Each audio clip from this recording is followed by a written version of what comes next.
Hello everyone. इस video में generally हम उत्तर प्रदेश का जो लोकल एडमिनिस्ट्रेशन है उसके बारे में चर्चा करेंगे। शुरुआत करते हैं पंचायती राज से। तो हमें ये पता होना चाहिए कि जो इंडियन कॉन्स्टिट्यूशन का आर्टिकल 40 है उसमें ग्राम पंचायतों के गठन की बात कही गई है। उसी अनुसार उत्तर प्रदेश में संयुक्त प्रांत पंचायत राज अधिनियम 1947 आया और 1949 में ग्राम गांव सभाओं की स्थापना की गई। देखो, उत्तर प्रदेश जो अस्तित्व में आया वो आया 26 जनवरी 1950 से। सीधी सी बात ये है, ठीक है। जब से देश हमारा आज़ाद सॉरी कॉन्स्टिट्यूशन जब जिस दिन डिक्लेयर किया गया था। तो संयुक्त प्रांत पंचायत राज अधिनियम कब आया है? संयुक्त प्रांत पंचायत अधिनियम आया है 1947 में। उसी के अनुसार 1949 में ग्राम गांव सभाओं की स्थापना की गई। उसी तरीके से उत्तर प्रदेश क्षेत्र पंचायत और जिला पंचायत अधिनियम वो भी कब आया है? 1961 में। तो याद रखिए कि जो क्षेत्र पंचायत है और जो जिला पंचायत है दोनों एक साथ ही आए हैं। वो कब? 1961 में। एक साथ 61।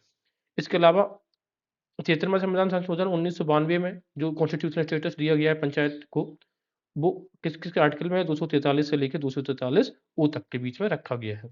इसके अलावा हमने कहा कि पंचायत विधि संशोधन, अब जो हमने ये जो पंचायत अधिनियम लाए थे ना 1947 में, इसी में हमने क्या किया, जब देखो ये जो 1992 में जो 73वां संविधान संशोधन आया तो उसमें ये कहा गया था कि 24 अप्रैल 1994 से पहले पहले इसको लागू हो जाना चाहिए हर एक स्टेट में। इसी के आधार पर उत्तर प्रदेश में इस चीज़ को लागू किया गया। तो देखेंगे कि पंचायत विधि अधिनियम हम कब लाए? 1994 में, उसी साल लाए। और देखो अब 22 अप्रैल 1994 को उत्तर प्रदेश में ये क्या हो गया? लागू हो गया। यानी कि डेडलाइन के 2 दिन पहले। डेडलाइन कब थी? 24 अप्रैल 1994। 1 साल तभी हो जाता। तो उसके ठीक 2 दिन पहले हमारा ये 73वां संविधान संशोधन उत्तर प्रदेश में लागू हो जाता है। उसी आधार पर डेडलाइन से 1 दिन पहले हमने इलेक्शन कमीशन का गठन कर दिया, यानी कि 23 अप्रैल 1994 को। पंचायतों का चुनाव राज्य निर्वाचन आयोग के द्वारा वर्ष 1995 से कराया जा रहा है। राज्य की स्थापना कब हो गई थी इलेक्शन कमिश्नर की? 23 अप्रैल को, एक डेडलाइन के 1 दिन पहले। और चुनाव स्टार्ट होने हो गए हैं 1995 से। उत्तर प्रदेश की अगर हम बात करें तो अभी उत्तर प्रदेश में जो छठी पंचायत है उसके हम चुनाव अप्रैल 2021 में 4 टर्मों में संपन्न हो चुके हैं। इसके अलावा उत्तर प्रदेश में 75 जिले पंचायतों में कुल 826 क्षेत्र पंचायत हैं तथा 58,176 ग्राम पंचायत भी हैं। इसके अलावा यहाँ पर जो कहने का मतलब है, यहाँ की जो व्यवस्था है वो त्रिस्तरीय व्यवस्था है। जिला पंचायत, क्षेत्र पंचायत और ग्राम पंचायत। तो कहानी ये है, मैं आपको यहाँ पे समझाता हूँ।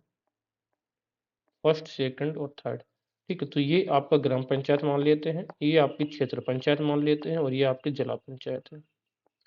तो अब ग्राम पंचायत के चाहे हम सदस्यों की बात करें या इसके मुखिया की बात करें, ये प्रत्यक्ष रूप से चुना जाता है, यानी कि डायरेक्ट इलेक्शन होता है। क्षेत्र पंचायत के जो सदस्य होते हैं वो भी डायरेक्ट चुने जाएंगे। इसके भी सदस्य जो होते हैं वो भी डायरेक्ट चुने जाएंगे, डायरेक्ट इलेक्शन होता है। लेकिन इनका जो हेड होता है इसका इनडायरेक्ट इलेक्शन होता है, अप्रत्यक्ष चुनाव होता है। और इसका भी हेड जो होता है वो इनडायरेक्ट चुना जाता है। ओवरऑल हम ये कह सकते हैं कि जो सदस्य हैं वो तीनों स्तर के सदस्य तो डायरेक्ट चुने जाते हैं। और ग्राम का मुखिया यानी कि ग्राम प्रधान में आप वोट डालते ही हैं तो वो भी डायरेक्ट चुना जा रहा है। लेकिन क्षेत्र पंचायत और जिला पंचायत के जो हेड होते हैं वो इनडायरेक्ट चुने जाते हैं। तो ये चीज़ हमने यहाँ पे क्लियर करी। इसके अलावा उत्तर प्रदेश में नगरीय स्वायत्त शासन संयुक्त प्रांत नगर पालिका अधिनियम, तो ये याद रखना कि संयुक्त प्रांत नगर पालिका 16 में शुरू किया गया है। ठीक है। इसके अलावा उत्तर प्रदेश नगर निगम अधिनियम वर्ष कब आया था? 1959 में आया था। उत्तर प्रदेश स्थानीय स्वशासन विधि संशोधन अधिनियम 1994 नाम से एक नया कानून बनाया गया। अब जरा ये देखते हैं कि उत्तर प्रदेश में 3 तरीके की ये नगर निगम की बॉडीज देखने को मिलती है, म्युनिसिपैलिटीज। नगर निगम, नगर पालिका, नगर पंचायत। नगर पंचायत एक ट्रांजिशन एरिया के लिए होती है। फिर जो मध्यम वर्गीय जो होते हैं जो आपके शहर, और ये नगर निगम बड़े शहरों के लिए। ठीक है। अब ये जो नगर निगम है उत्तर प्रदेश में ये टोटल है 17। नगर निगम में क्या होता है, ये त्रिस्तरीय व्यवस्था वहाँ पे बनाई गई है। एक मेयर होता है जो कि नाम का होता है, ये पपेट होता है, पहले भी हमने डिस्कस किया है पॉलिटी के अंदर। पपेट होता है, नाम मात्र का होता है। मेयर का जो कार्यकाल होता है 1 साल होता है और ये रिन्यू हो सकता है, यानी कि दोबारा भी वो चुना जा सकता है। ठीक है। इसके अलावा ये होता है उपमेयर। उपमेयर या उप महापौर भी इसको कहीं-कहीं बोला जाता है। इसके बाद होते हैं सभासद, यानी कि उसकी जो काउंसिल होती है उसके सदस्य। इसमें क्या होता है, इसमें 3 प्रकार के सदस्य होते हैं। कौन-कौन से? एक तो पदेन सदस्य, एक मनोनीत सदस्य और एक निर्वाचित सदस्य।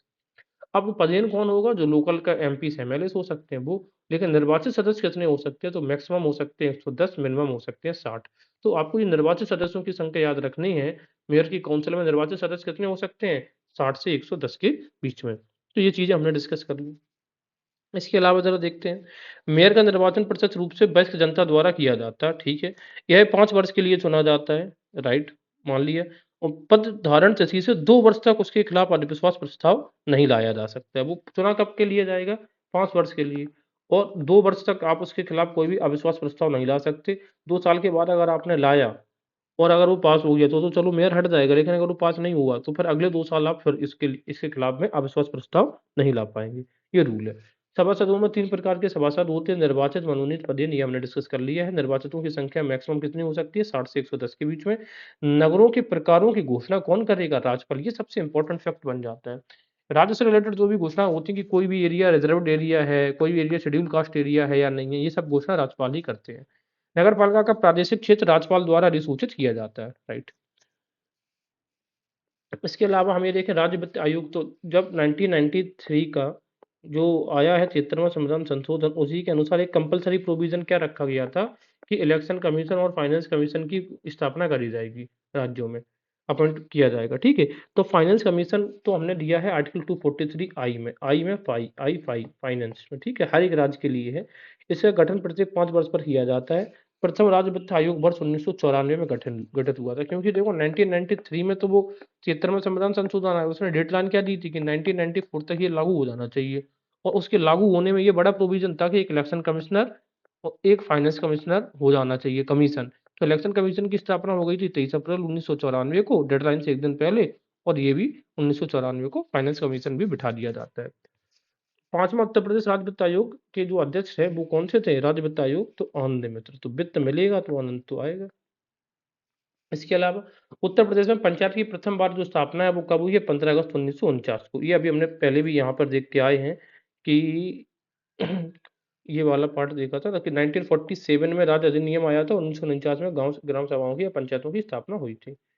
इसके अलावा उत्तर प्रदेश का जो चुनाव, उप प्रधान का जो चुनाव होता है ग्राम पंचायत के चुने हुए सदस्यों द्वारा ही किया जाता है। ये भी चीज़ याद रखना है कि वो अपॉइंट नहीं होता है। इसके अलावा ग्राम पंचायतों के सदस्यों की संख्या का निर्धारण कैसे होता है? अगर 1000 है तो 1000 तक सिर्फ 9 सदस्य होंगे उसमें, 1000 से 2000 के बीच में 11 सदस्य होंगे और 2000 से 3000 के बीच में 13 सदस्य होंगे। और अगर वो संख्या 3000 से ज़्यादा है किसी भी पंचायत की, तो उसमें सदस्यों की संख्या भी 15 तक होगी। तो यानी कि अधिकतम 9 और उससे फिर 15। तो 1000 से देखो 2-2 करके बढ़ रहे हैं, ठीक है। 1000 तक 9, फिर 1000 से 2000 में 9 2 11, 2000 से 3000 में 11 2 13, फिर 3000 प्लस 2 15। तो 9 प्लस 2 प्लस 2 प्लस 2। इसके अलावा देखेंगे ग्राम पंचायत की बैठक क्या होती है कि अब देखो दो चीजें अलग अलग है, एक ग्राम पंचायत अलग कहानी है, ग्राम सभा अलग है। ग्राम पंचायत की कॉन्स्टिट्यूशनल बॉडी, प्रत्येक मास में कम से कम एक बार इसको मिलना अनिवार्य है। इसके अलावा दो लगातार बैठकों के बीच में कितने मास का डिफरेंस हो सकता है? ग्राम पंचायत में सिर्फ 2 मास का अंतर हो सकता है, इससे अधिक नहीं हो सकता। इसके अलावा किसी ग्राम पंचायत की प्रथम बैठक उस ग्राम पंचायत के गठन के 30 दिन के भीतर भी हो जानी चाहिए। तो अब 3 फैक्ट्स हमें क्या-क्या याद रखने हैं कि इनकी बैठक कब होनी चाहिए? प्रत्येक मास होनी चाहिए। गैप मैक्सिमम कितने मास का हो सकता है? तो बोले 2 मास का हो सकता है। और प्रथम बैठक कब होनी चाहिए? गठन के, ये याद रखना, जिस तारीख को ये गठन हुआ है उसके 30 दिन के भीतर। इसके अलावा ग्राम पंचायत का सचिव कौन होता है? ग्राम विकास अधिकारी, जिसको वीडियो भी बोलते हैं। और इसका जो ग्राम विकास अधिकारी वर्तमान में 5 ग्राम पंचायतों का कार्य देखता है, जो एक ग्राम विकास अधिकारी होता है। ग्राम सभा की बैठक की बात करें तो एक तरीके से एग्जीक्यूटिव बॉडी है। ये प्रत्येक ग्राम सभा की प्रतिवर्ष 2 सामान्य बैठकें होंगी। एक खरीफ की फसल कटने के तुरंत बाद और दूसरी होती है रबी की फसल कटने के तुरंत बाद। क्षेत्र पंचायतों का ज़्यादा कुछ इंपॉर्टेंस नहीं देखना है। अब जो क्षेत्र पंचायत है इसका जो सचिव होता है वो होता है बीडीओ, ब्लॉक डेवलपमेंट ऑफिसर। ये भी पता है। जिला पंचायत का अगर देखा जाए तो जिला पंचायत के सदस्यों का चुनाव तो प्रत्यक्ष रूप से होता है, लेकिन इसके जो अध्यक्ष उपाध्यक्ष होते हैं वो कैसे चुने जाते हैं? इनडायरेक्टली, यानी कि अपने ही सदस्यों के द्वारा चुने जाते हैं। जिला पंचायत व क्षेत्र पंचायतों के अंतर्गत कितनी समितियां? 6 समितियों का गठन किया जाता है। कौन कौन सी समितियां हैं? प्रशासनिक समिति है, नियोजन विकास समिति, शिक्षा समिति, निर्माण कार्य समिति, स्वास्थ्य एवं कल्याण समिति और जल प्रबंधन समिति।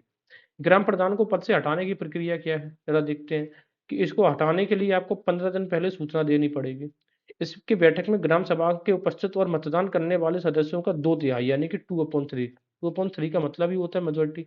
जब ये मेजोरिटी हटाने के पक्ष में हो जाएगा तभी वो प्रेजेंट एंड वोटिंग की बात कर रहे हैं, जितने लोग उपस्थित थे उनका 2/3 जब उसके हटाने के पक्ष में मतदान कर देगा तभी वो प्रधान जी हटाए जाएंगे। और उसकी जो कोरम होती है वो कितनी होती है, 1/10 नहीं, कितनी होती है इस बैठक को की कोरम 1/3।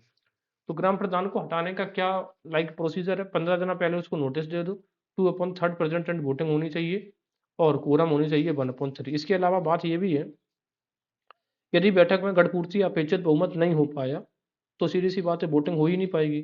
तो फिर सीधी सी बात है, ना हो पाने की वजह से उसी प्रधान को पद से हटाने के लिए दूसरा इस प्रकार का प्रस्ताव उस बैठक से 1 वर्ष के भीतर नहीं लाया जा सकता है।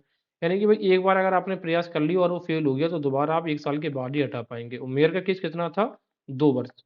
एक बार अगर आपका प्रस्ताव फेल हो गया तो मेयर के केस में 2 वर्ष है, ग्राम प्रधान के केस में 1 वर्ष है।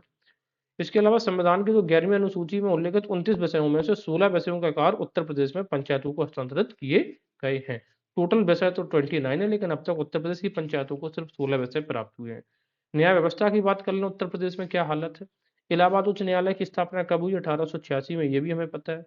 इसके अलावा भारत के जो संविधान है, आर्टिकल 234 से आर्टिकल 237 यहाँ पर न्याय से रिलेटेड आर्टिकल्स दिए गए हैं। आगे देखते हैं, उत्तर पश्चिम प्रांतों हेतु उच्च न्यायालय के रूप में पहले सबसे पहले स्थापना हुई थी, आगरा में की गई थी। 1869 में इलाहाबाद स्थानांतरित कर दिया गया था इसको। तो पूछ लिया जाए कि पहले जो न्यायालय इलाहाबाद का बना है ये पहले कहाँ बना था, पहले था आगरा में। ठीक है, आगरा से ये कब ट्रांसफर किया गया है, 1869 में किया गया है। इसके बाद 1919 में इसका नाम परिवर्तित करके इलाहाबाद उच्च न्यायालय रखा गया। तो इसका नाम कब कन्वर्ट किया गया, 1919। ट्रांसफर हो गया था आगरा से कब, 1869। इसमें जो स्वीकृत सदस्यों की संख्या है, न्यायाधीशों की संख्या है, वो कितनी है, 160 है। इसके अलावा उत्तर प्रदेश जो न्यायिक प्रशिक्षण एवं अनुसंधान संस्थान है वो कहाँ पे बना है, लखनऊ में। से स्थापना हुई थी 1986 में। जैसे नालसा है ना, वही वाला, सॉरी ये नालसा वाला नहीं है, ये है न्यायिक प्रशिक्षण एवं अनुसंधान संस्थान। यहाँ पे प्रशिक्षण ट्रेनिंग की बात हो रही है, लॉ ट्रेनिंग, 86 में। इसके अलावा शिकायत क्या होता है और अभिकथन क्या होता है, सॉरी यहाँ पे पहले ये देख लो, लोक आयुक्त क्या है। इसका गठन लोक आयुक्त का कब हो गया था, वर्ष 1975 में। और उप उपालोक आयुक्त का भी गठन कब हुआ, 1975 में। ये किस अनुच्छेद के द्वारा, राष्ट्रपति द्वारा, अनुच्छेद 201। इनका जो नियुक्ति है वो कौन करता है, लोक आयुक्त की, राष्ट्रपति। किस अनुच्छेद के अकॉर्डिंग, 201 के अधीन। और सबसे बड़ी बात है, कार्यपालिका के प्रभाव से मुक्त तथा स्वतंत्र है। अगर ये मुक्त और स्वतंत्र नहीं होगा तो फिर कार्यपालिका के खिलाफ ही एक्शन कैसे ले पाएगा। इसके अलावा लोक आयुक्त जो अधिनियम के अंतर्गत 2 प्रकार के परिवाद यानी कि मुकदमे चलते हैं। पहला इस शिकायत, दूसरा है अभिकथन। जरा शिकायत के बारे में देखते हैं। लोक सेवकों के सेवानिवृत्त होने पर उनके देयकों के भुगतान न होने से संबंधित प्रकरण हम शिकायत में ले जाते हैं। भाई कोई भी सिविल सर्वेंट्स है, अगर उसका कोई पेमेंट वगैरह का इश्यू है तो वो उसको शिकायत पेमेंट कहा जाएगा, शिकायत केस कहा जाएगा। अभिकथन में क्या होता है कि राज्य सरकार के विभाग के किसी लोक सेवक द्वारा पद के दुरुपयोग या भ्रष्टाचार से संबंधित अगर कोई भी मुकदमा होगा तो वो अभिकथन में जाता है। इसके अलावा न्यायालय, महालेखाकार, उत्तर प्रदेश के विधानमंडल, लोक सेवा आयोग, निर्वाचन अधिकारी जो होते हैं, केंद्रीय सरकार के किसी प्रभाग, ग्राम सभा के प्रधान, राज्यपाल भी, सचिवालय के कर्मी, मुख्यमंत्री को लोकायुक्त की कार्य परिधि से मुक्त रखा गया है। तो उत्तर प्रदेश में याद रख लो कि ग्राम सभा का जो प्रधान है वो भी लोकायुक्त की उस पे बाहर है। इसी वजह से करप्शन भी ज्यादा होता है। सचिवालय के कर्मियों के ऊपर भी ये लागू नहीं होता है और लोकायुक्त मुख्यमंत्री को भी बाहर रखा गया उत्तर प्रदेश में लोकायुक्त की घेरे से। पहले लोकायुक्त कौन बने थे, न्यायमूर्ति विशंबर दयाल, 14 सितंबर 1977 से 13 सितंबर 1982 तक उत्तर प्रदेश के प्रथम लोक आयुक्त थे। वर्तमान में जो लोक आयुक्त हैं वो है न्यायमूर्ति संजय मिश्रा हैं। इसके अलावा लोक आयुक्त का जो पहले कार्यकाल होता था वो 6 वर्ष का होता था, लेकिन 2000 में इसको चेंज करके कितना कर दिया, बढ़ा के 8 वर्ष तक का इसका कर दिया है कार्यकाल। इसके अलावा हम बात करते हैं राज्य मानव व अधिकार आयोग की। तो इसका जो गठन है, मानव अधिकार नेशनल लेवल पे भी 1993 में बना है और यूपी लेवल पे भी 1993 की। धारा कौन सी है, मानव अधिकार की धारा क्या है, राइट टू 21 है। और देखो वैसे भी धारा एक अलग है और आर्टिकल अलग है, लेकिन इसको आर्टिकल से करंट करके भी पढ़ सकते हैं, राइट टू लाइफ। इसके अलावा इसका जो अधिकार है वो कब हुआ है, मानव अधिकार 7 अक्टूबर 2002। तो मानव के साथ अधिकार मतलब अक्टूबर में, ठीक है, मानव के साथ अधिकार 2, मानव के साथ अधिकार अक्टूबर में 2। इसके अलावा इसका जो कार्यकाल होता है अभी रिसेंटली चेंज हुआ, 2019 में संशोधन करके सरकार ने बोल दिया है कि ये कार्यकाल इसका 3 वर्ष हो सकता है या फिर 70 वर्ष की अधिकतम सीमा। और हाँ, ये दोबारा से रीअपॉइंट हो सकते हैं। ये चीज याद रखना, रीअपॉइंटमेंट इनका है, किसका, जो राज्य मानवाधिकार के सदस्य हैं आयोग के। इसके अलावा 2021 में इलाहाबाद के जो उच्च न्यायालय के जो रिटायर्ड जज हैं न्यायमूर्ति बालकृष्ण नारायण को अभी राज्य मानवाधिकार आयोग का नया अध्यक्ष बनाया गया है। अगर कुछ चेंज होगा तो एग्जाम से पहले हम एक बार और देख लेंगे इनके। राज्य महिला आयोग की बात करें तो 26 अप्रैल 2013 को, ठीक है, महिला महिला में देखो ला ऐसे आता है ना, तो ये लग कब 13 में, मतलब ये बना था कब,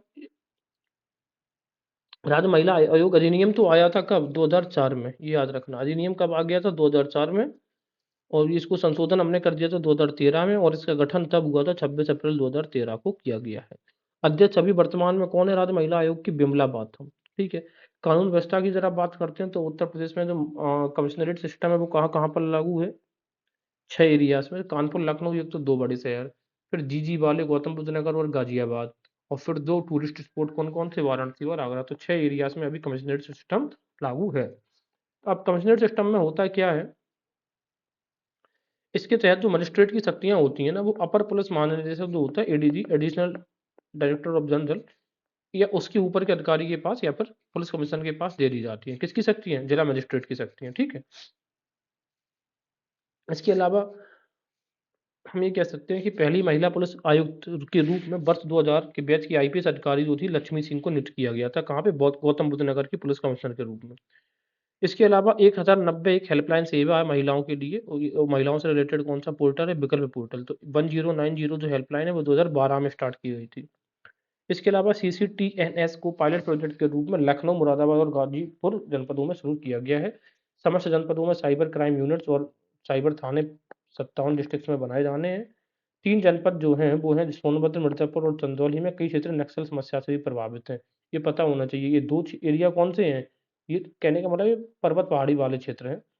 उत्तर प्रदेश नेपाल सीमा पर टोटल 8 इमिग्रेशन चेक पोस्ट अब तक स्थापित किए जा चुके हैं। इसके अलावा एक चीज हम ये देख लेते हैं,